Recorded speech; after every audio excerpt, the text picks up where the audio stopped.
Greetings, Ohio Valley. This is Dan Lima with OSU Extension from Belmont County. And this is Karen Cox from WVU Extension in Ohio County. Thanks for tuning in to Extension Calling, your source for research-based information for the farm, garden, and home.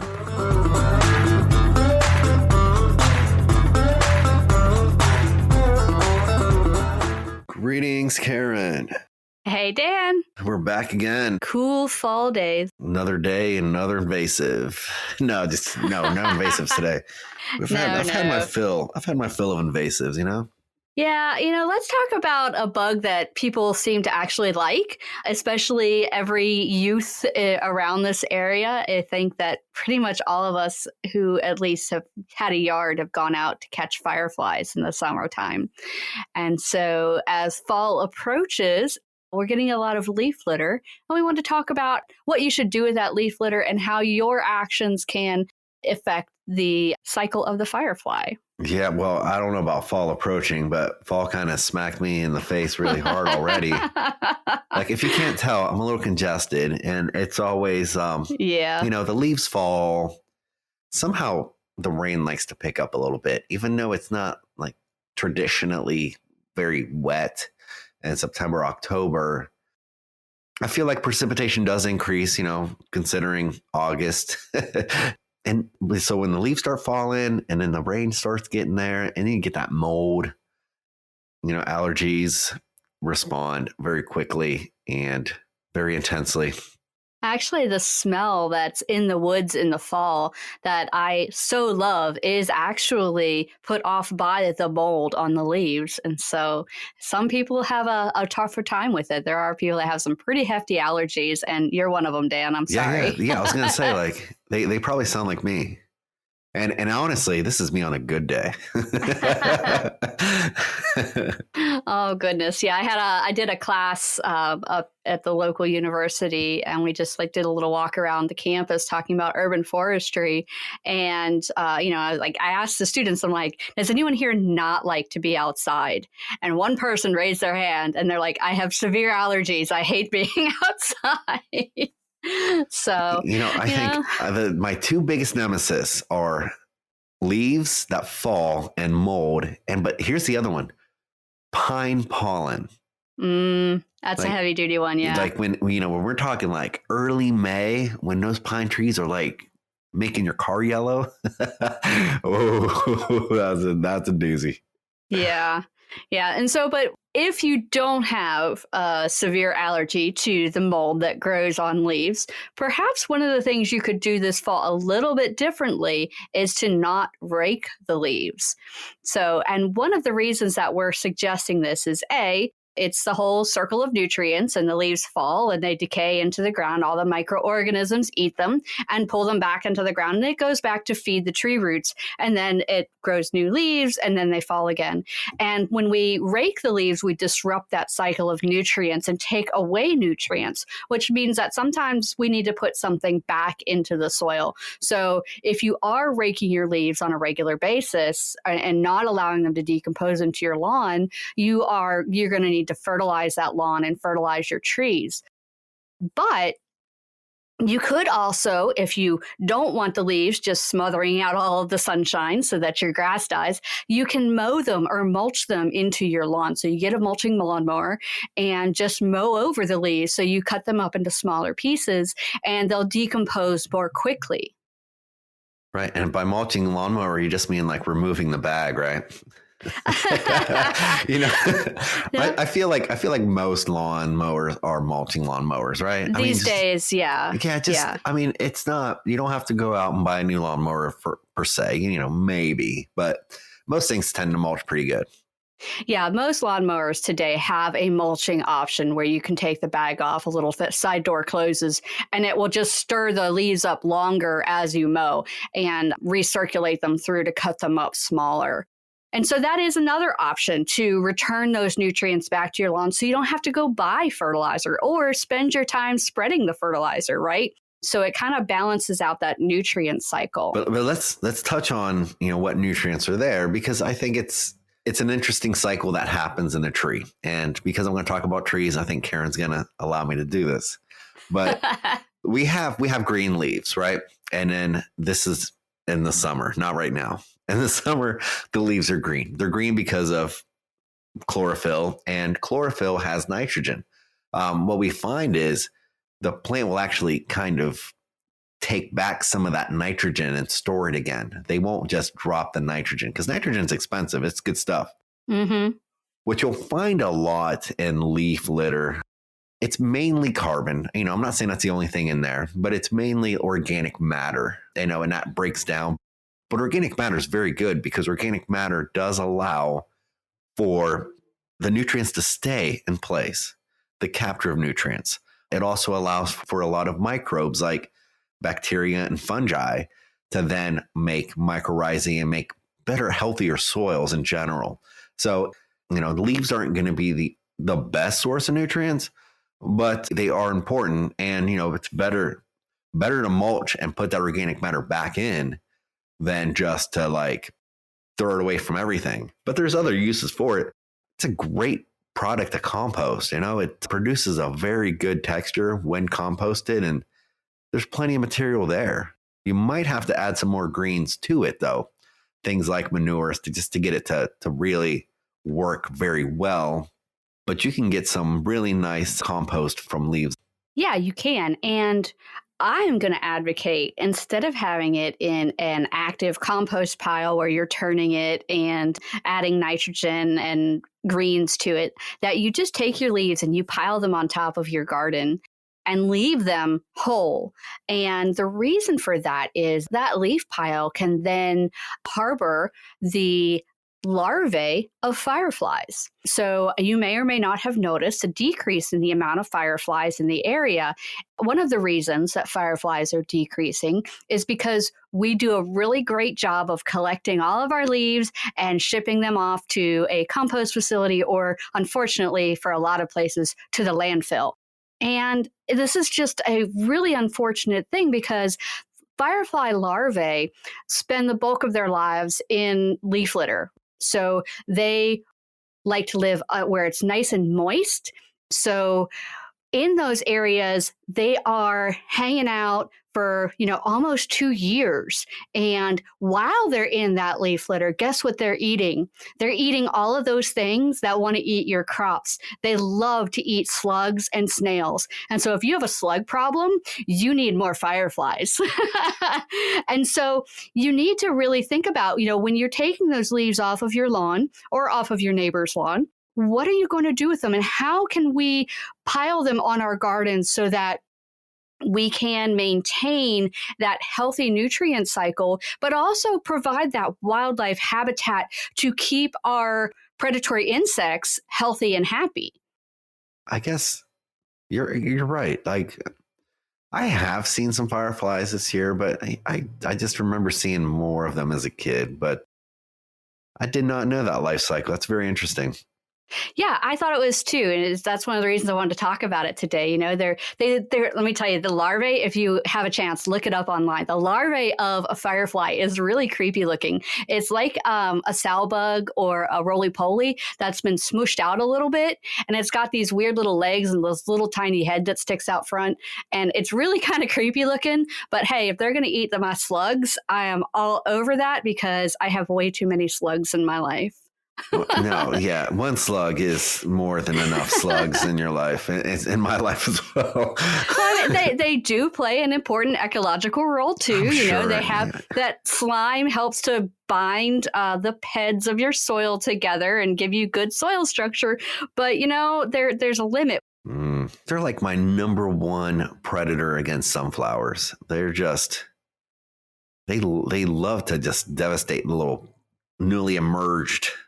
The little seedlings. I kept wanting to say saplings. When the words just not coming. Yeah, you're thinking trees. I'm infecting you.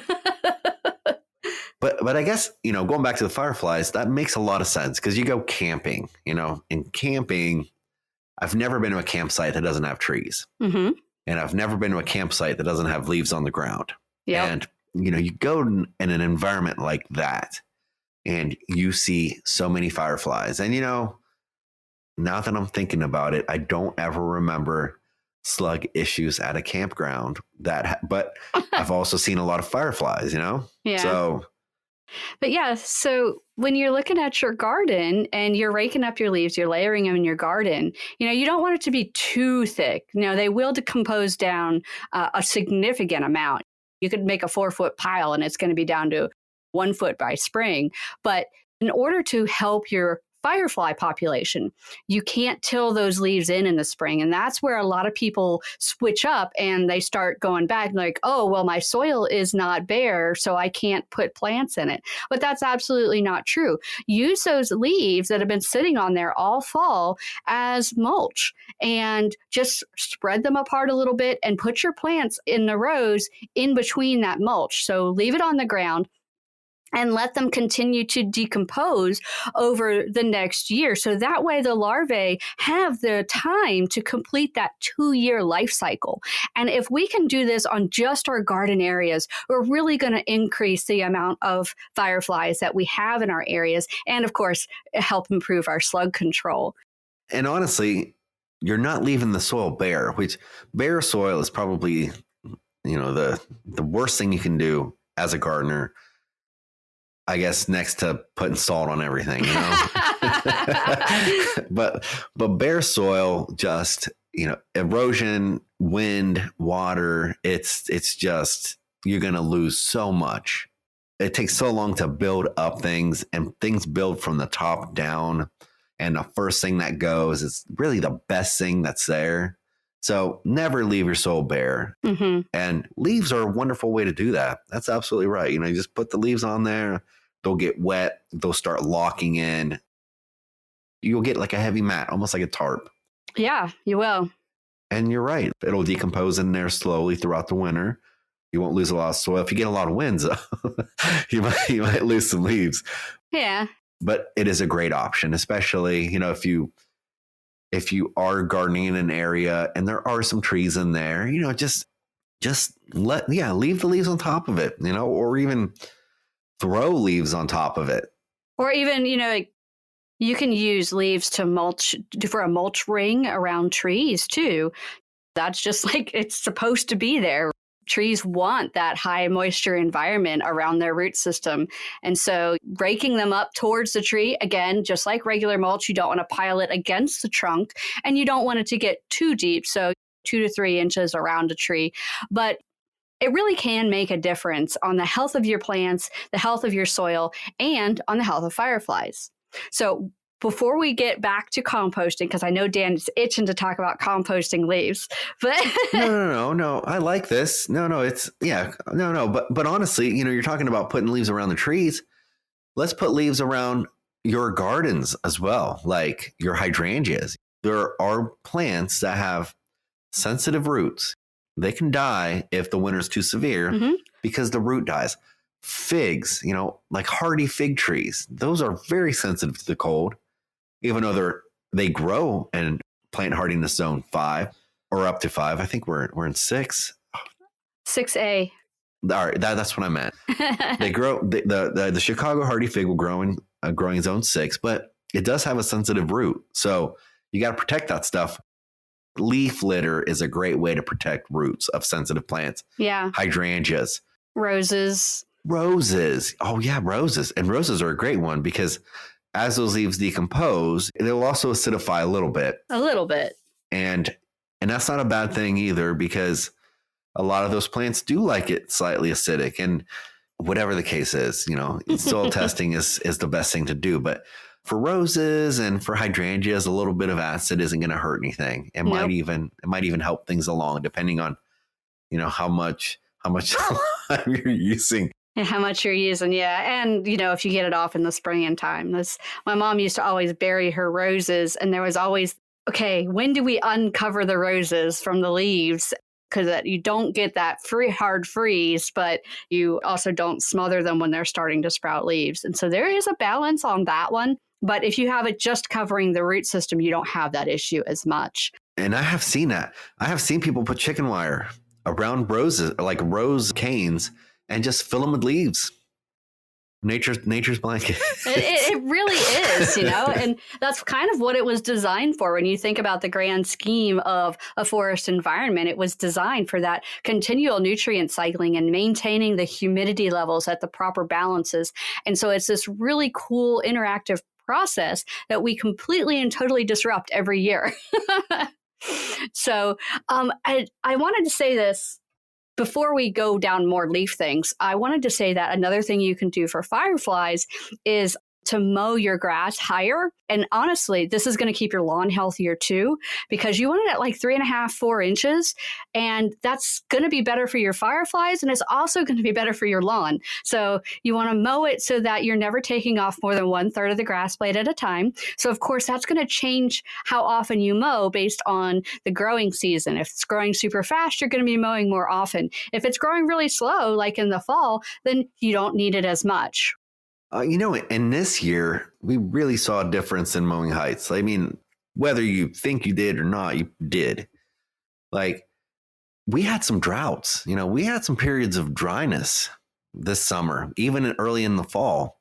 And those people that were mowing higher had green lawns, and the people that mowed very low, their lawn browned right away.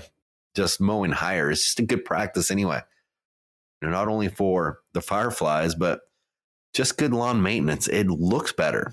Short grass doesn't always look the best.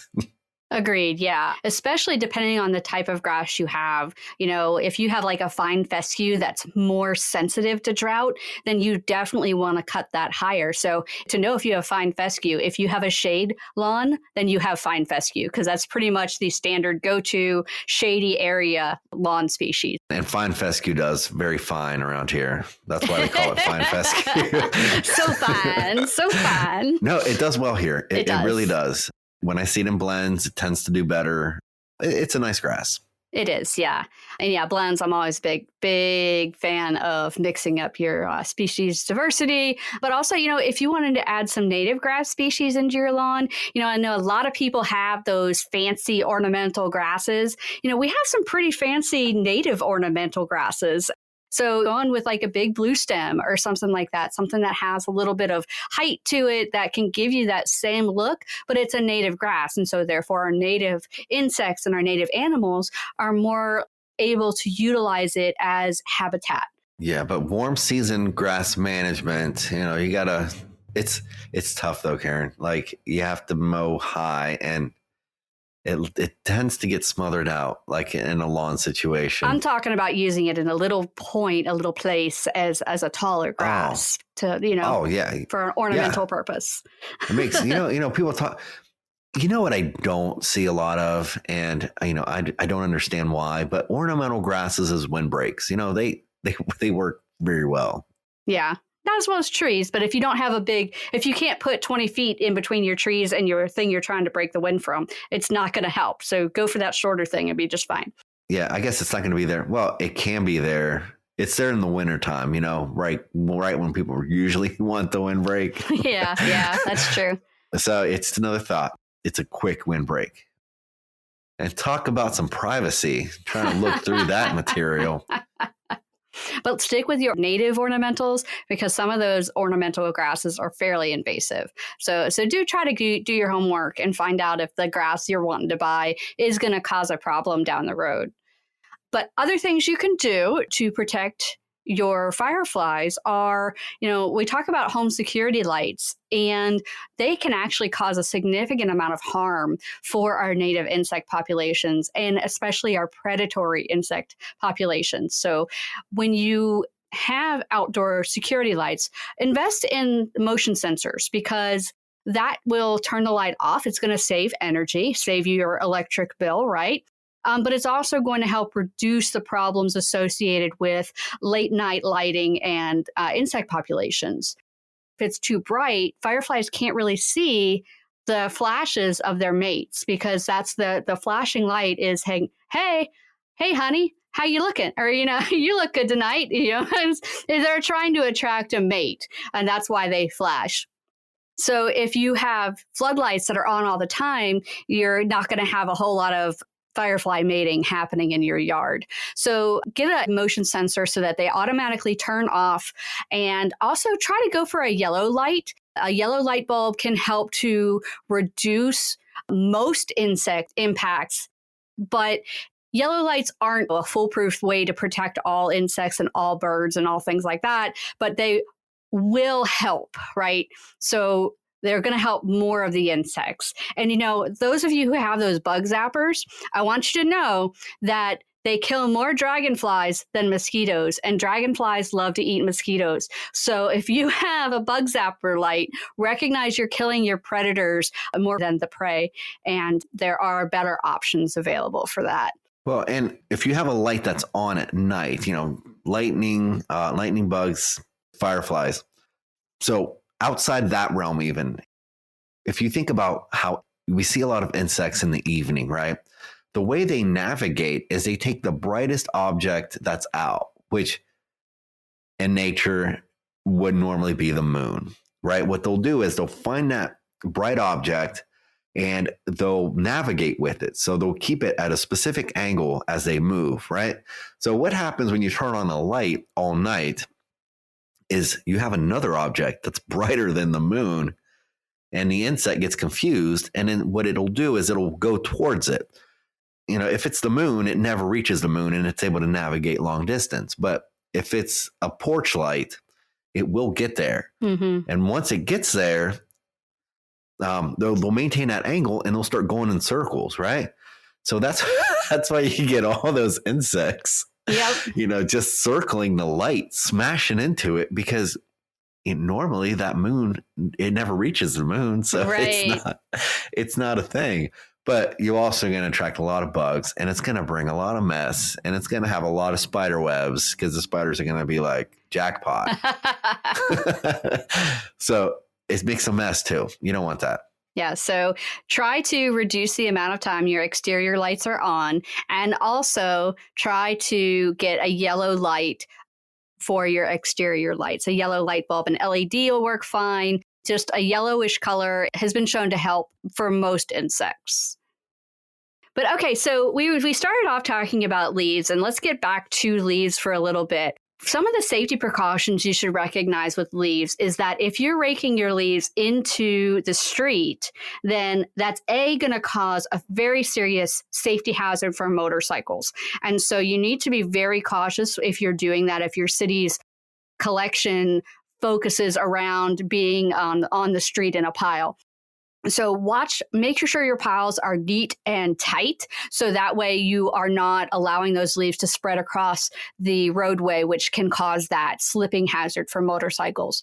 Another thing to be concerned about is when we do get those fall rains, leaves washing into our storm drains are one of the leading causes of blockages in our storm drains after fats, oils, and grease, which you should not be running down your drain. So if you have leaves that are washing into your storm drains, that can lead to localized flooding. So if your city has you piling leaves in the street for collection, make sure you leave a gap for the stormwater to run along the curb between your leaf pile and the curb, so that there's a nice open space for the water to flow through. That way fewer leaves go down towards those storm drains. And of course, we do want you to keep as many leaves as you can in your yard because we want to protect those fireflies, right? But let's talk a little bit about composting. And composting, it's a great thing. Don't stop laughing, Karen. It's good. It is good. I know, I'm just teasing you. I just caught you off guard.